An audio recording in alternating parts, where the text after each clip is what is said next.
पक्ष, गंभीर अपराध और न्यायिक स्पष्टता की आवश्यकता। यह चर्चा में क्यों है? दिल्ली के मुख्यमंत्री अरविंद केजरीवाल और दिल्ली के पूर्व उप मुख्यमंत्री मनीष सिसोदिया की जमानत याचिकाओं पर सुप्रीम कोर्ट की दो अलग अलग बेंचों की हाल ही में की गई दो टिप्पणियों का गहन विश्लेषण किया जाना चाहिए। पहली टिप्पणी जस्टिस संजीव खन्ना की अध्यक्षता वाली बेंच की थी।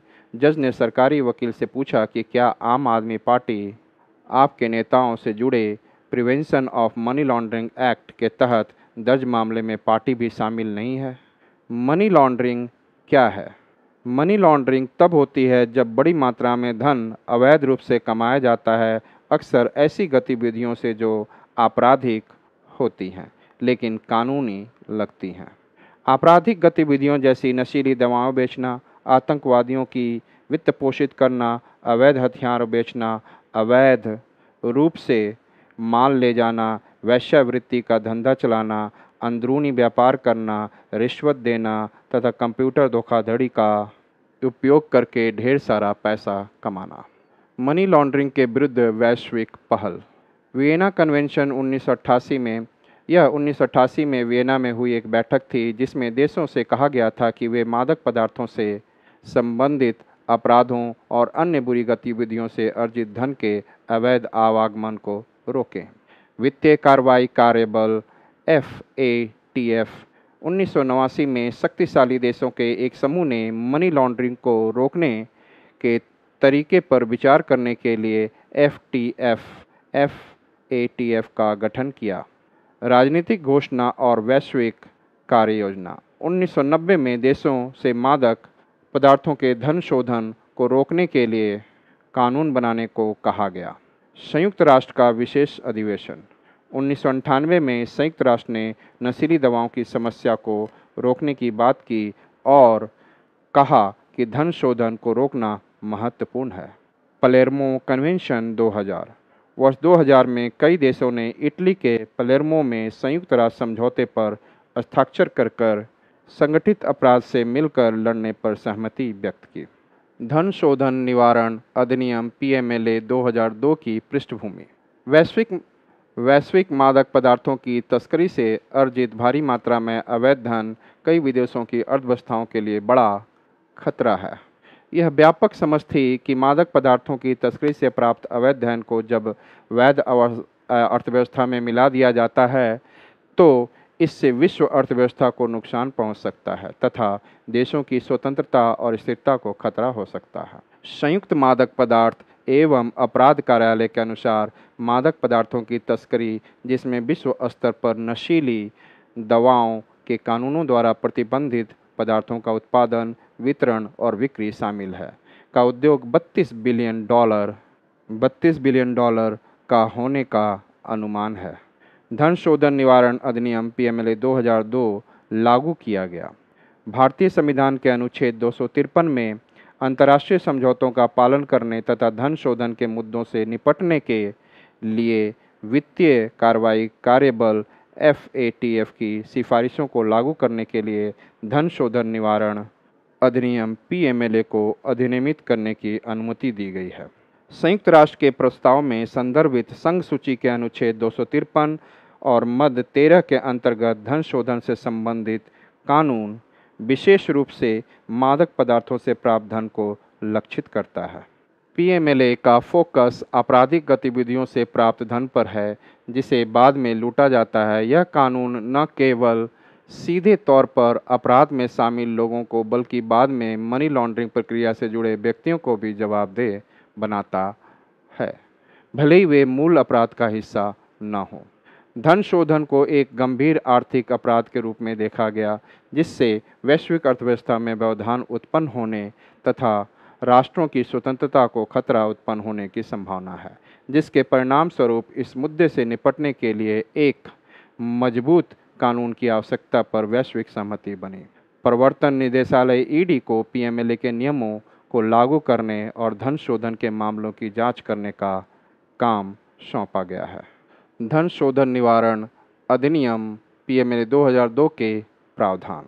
On ED's power under PMLA, an upshot of the judgment by the Supreme Court on the validity of certain provision under the Prevention of Money Laundering Act. The offense of money laundering is as heinous and an offense as terrorism. Section 3 Definition of money laundering. Section 24 Reverse burden of proof, and Section 5 Attachment of property to stay. Stringency in granting bail under the Act is legal and not arbitrary. It is not mandatory to give an enforcement case information report ECIR in every case, as it was not an FIR. The statements made to ED are considered admissible. The provision of attachment of property of accused as proceeds of crime balances the interest of the accused and the state. इसके अंतर्गत देखें तो धन शोधन निवारण अधिनियम की धारा 3 यह भाग बताता है कि धन शोधन क्या है। किसी पर धन शोधन का आरोप लगाने के लिए पहले एक पूर्व निर्धारित अपराध होना चाहिए। केंद्रीय अन्वेषण ब्यूरो CBI या राज्य पुलिस संबंधित अपराध की जांच और अभियोजन का कार्य संभालती है। धन शोधन निवारण अधिनियम की धारा 4 यह धारा इसमें शामिल दंडों पर केंद्रित है। तीसरा, धन शोधन निवारण अधिनियम की धारा 50 यह प्रवर्तन निदेशालय ED को धन शोधन के संदिग्ध व्यक्तियों को बुलाने और उनके बयान लेने का अधिकार देती है। 4. निर्धारित दायित्व। धन शोधन निवारण अधिनियम के अनुसार बैंकिंग कंपनियां, वित्तीय संस्थान और बिचौलिए अपने ग्राहकों की पहचान और लेन देन के रिकॉर्ड को सत्यापित और बनाए रखेंगे। उन्हें यह जानकारी वित्तीय खुफिया इकाई FIUIND को भी देनी होगी। वित्तीय खुफिया इकाई भारत FIUIND राष्ट्रीय एजेंसी है जो प्रवर्तन एजेंसियों और विदेशी समकक्षों के साथ संदिग्ध वित्तीय लेन देन पर जानकारी प्राप्त करने, प्रसंस्करण, विश्लेषण और साझा करने के लिए जिम्मेदार है। प्राधिकरण की स्थापना। धन शोधन निवारण अधिनियम द्वारा प्रदत्त शक्तियों का प्रयोग करने के लिए एक न्यायाधिकरण के निर्माण का प्रस्ताव करता है। यह न्यायाधिकरण और अन्य संबंधित निकायों द्वारा किए गए निर्णयों के खिलाफ अपील सुनने के लिए एक अपीलीय न्यायाधिकरण और स्थापना का भी सुझाव देता है। विशेष न्यायालय। विशेष न्यायालयों को धन शोधन निवारण अधिनियम और इसके दायरे में आने वाले अन्य अपराधों से संबंधित मामलों को संभालने के लिए नामित किया गया है। केंद्र सरकार के साथ सहयोग। यह अधिनियम केंद्र सरकार को अधिनियम के प्रावधानों को लागू करने, सूचनाओं का आदान प्रदान करने और इसके अंतर्गत आने वाले अपराधों की जांच करने के लिए विदेशी सरकारों के साथ सहयोग करने की अनुमति देता है। धन शोधन निवारण अधिनियम 2002 के प्रावधानों और कार्यप्रणाली में खामियां और अपर्याप्तताएं। मौलिक अधिकारों के विरुद्ध। धन शोधन निवारण अधिनियम PMLA प्रतिबंध। जब प्रवर्तन निदेशालय ED किसी को गिरफ्तार करता है तो उसे केवल गिरफ्तारी के कारण बताने होते हैं। ECIR FIR के समान है में दर्ज विशिष्ट आरोपों के बारे में नहीं है।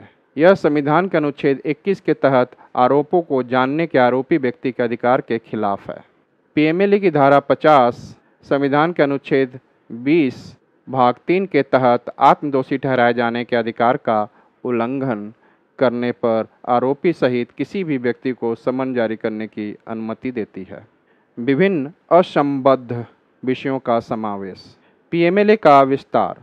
मूल रूप से इसका ध्यान मादक पदार्थों से संबंधित गतिविधियों से धन शोधन पर केंद्रित था, लेकिन अब इसमें कॉपीराइट उल्लंघन जैसे छोटे अपराधों को भी शामिल किया गया है, जिससे इसका दायरा व्यापक हो गया है।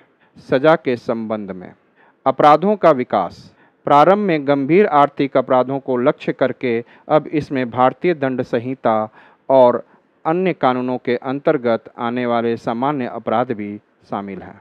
एंग्लो सैक्सन न्यायशास्त्र के विरुद्ध।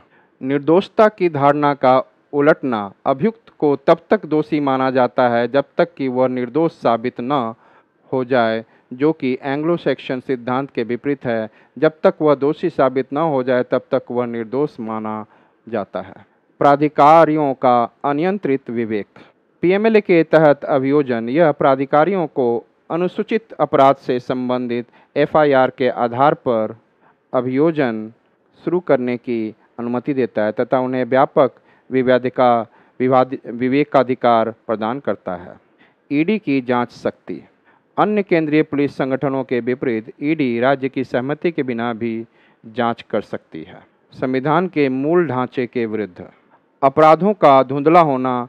संशोधनों के बाद धन शोधन और अनुसूचित अपराधों के बीच की रेखा धुंधली हो गई है, जिससे संघवाद के मूल्यों पर प्रभाव पड़ रहा है। जमानत पर सख्त जमानत प्रावधान। जब तक न्यायाधीश को अभियुक्त की निर्दोषता का विश्वास न हो जाए तब तक जमानत देने से इनकार कर दिया जाता है, जिससे जमानत प्राप्त करना कठिन हो जाता है। धन शोधन निवारण अधिनियम धारा 45 का जमानत प्रावधान। निकेश ताराचंद शाह और भारत सरकार से जुड़े 2018 के एक कानूनी मामले में यह पाया गया कि पीएमएलए अधिनियम में एक निश्चित जमानत प्रावधान को संविधान के विरुद्ध माना गया था। बाद में संसद ने इसमें कुछ परिवर्तन करके इसे पुनः लागू कर दिया।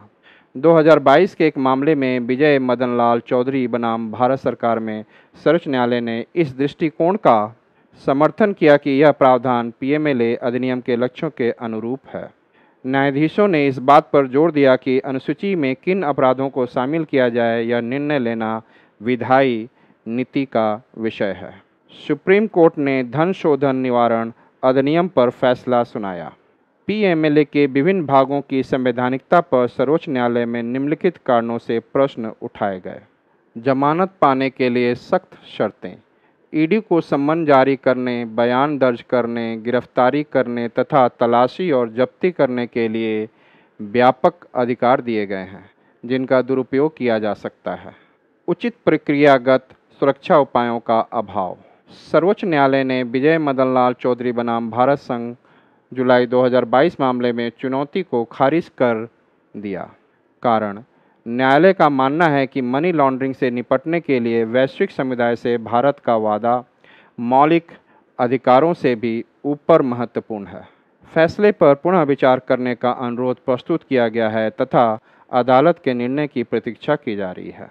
निष्कर्ष। हालांकि धन शोधन निवारण अधिनियम पीएमएलए के पीछे भले ही अच्छे इरादे रहे हों, लेकिन व्यक्तिगत स्वतंत्रता पर विचार किए बिना मामूली कम गंभीर अपराधों को इसकी सूची में शामिल करना बुनियादी अधिकारों और निष्पक्ष कानूनी प्रक्रियाओं के साथ इसके संरक्षण के बारे में चिंताएं पैदा करता है। पीएमएलए में यह सुनिश्चित करने के लिए बदलाव की आवश्यकता है। यह संवैधानिक सिद्धांतों और मान्यताओं को पालन करता है। Prelims PYQ 2021। भारत में काले धन के सृजन का निम्नलिखित में से कौन सा प्रभाव भारत सरकार के लिए चिंता का मुख्य कारण रहा है? ऑप्शन ए, अचल संपत्ति की खरीद और लग्जरी आवास में निवेश के लिए संशोधनों का मोड़। ऑप्शन बी, अनुत्पादक गतिविधियों में निवेश और पुराने पत्थरों और आभूषणों सोने आदि की खरीद। ऑप्शन सी, राजनीतिक दलों को बड़े दान और क्षेत्रवाद की वृद्धि। कर चोरी के कारण राज्य के खजाने की राजस्व की हानि। सही उत्तर आप कमेंट बॉक्स में दें।